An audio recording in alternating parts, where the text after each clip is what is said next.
Allez, on continue les interviews du Forum des projets urbains. Nous sommes maintenant sur les défis urbains avec un nouveau lauréat. Je suis avec Romain Marchand. Romain, bonjour. Bonjour. Romain, vous êtes élu à Ivry-sur-Seine, vous êtes en charge de l'aménagement. Et puis à vos côtés, Aline Lunven. Aline, bonjour. Je l'ai bien prononcé, c'est bien Lunven? Parfaitement. Ok.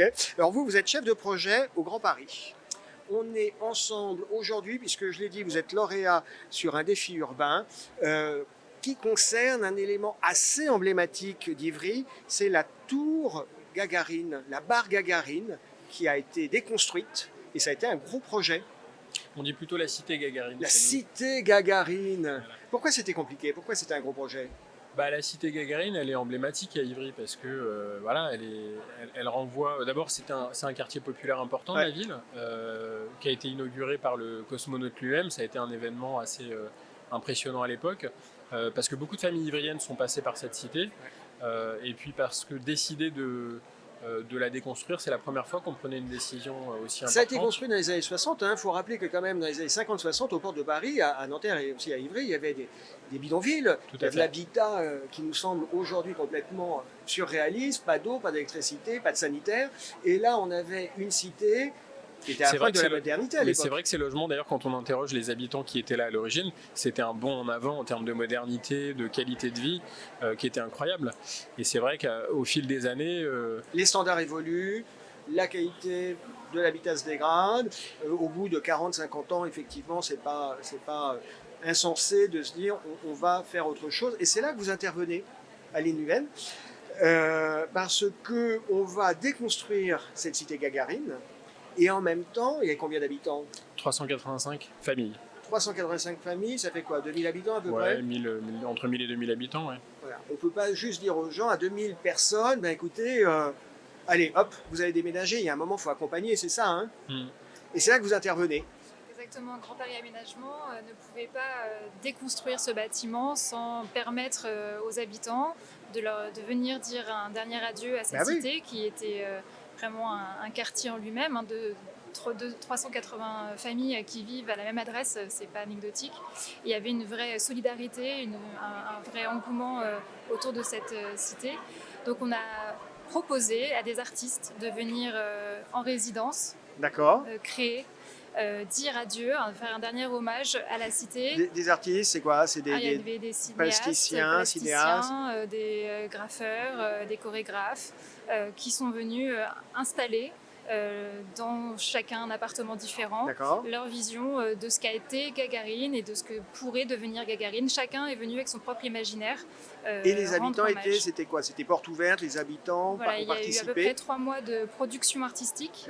Et ensuite, en septembre, on a fait 2 week-ends de portes ouvertes et 1 semaine d'ouverture pour les scolaires et les centres de loisirs. Je me tourne vers l'élu Romain Marchand, vous êtes en charge de l'aménagement. C'est un projet qui est très lourd quand même de faire déménager 2000 personnes et on a l'impression que, en tant que municipalité, vous avez souhaité, entre guillemets, marquer le coup, faire une fête, dire on ne va pas se contenter de déconstruire, il y a une mémoire là, il y a 50 ans de mémoire, 60 ans de mémoire, il faut en faire quelque chose. Oui, c'est clair, on a investi beaucoup d'énergie et puis de moyens aussi dans le fait d'accompagner cette déconstruction. D'abord en relogeant les habitants, tous à Ivry, et ça va sans dire, mais comme on dit, ça va mieux en le disant. Voilà. Mais aussi avec tout un travail de mémoire autour du quartier, il y a eu des reportages photographiques, il y a eu ce musée, le voyage à Gagarine, il y a eu tout un tas d'autres choses qui permettent aussi aux habitants petit à petit, ils étaient majoritairement d'accord avec ce projet de déconstruction, mais pour passer le cap, il y a besoin aussi à un moment donné de pouvoir faire le deuil, et ça passe aussi par des accompagnements de société. Bien sûr. Allez, une dernière question pour Aline Lunven. Ça laisse, on parlait de mémoire pour des gens qui ont vécu des dizaines d'années, ça laisse quelle trace cette expérience, parce que c'est un peu une expérience, c'est innovant quand même. On va déconstruire un lieu et on le fait vivre, on l'embellit, on lui donne de l'énergie pour mieux aider les gens à le quitter. Exactement. Ça laisse quelle trace? Alors il y a eu tout un reportage photographique qui a été réalisé pendant tout le projet artistique qui a donné lieu à un catalogue d'exposition qui aujourd'hui et en ligne sur notre site internet. Et maintenant, dans le projet urbain, cette barre Gagarine, elle va devenir une promenade plantée dans le projet urbain définitif. Et donc cette promenade, on la préfigure en plantant les arbres. Donc on a mis en place, on l'a inauguré ce week-end, une pépinière temporaire de 300 arbres qui vont être ensuite replantés dans le projet urbain, donc le secteur gare certainement lorsqu'il sera livré. Ce programme, ça s'est étalé sur combien? 5 ans. 5 ans, 5 ans. Allez, une dernière question pour Romain Marchand. Vous êtes élu, c'était une belle expérience.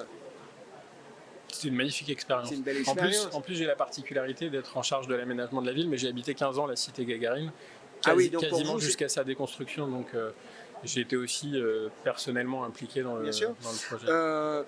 Ça laisse des traces, ça donne des idées. C'est le type d'expérience que Ivry va reconduire. Qu'on a envie de prolonger sur d'autres projets, même si chaque projet a son identité, ses réalités propres.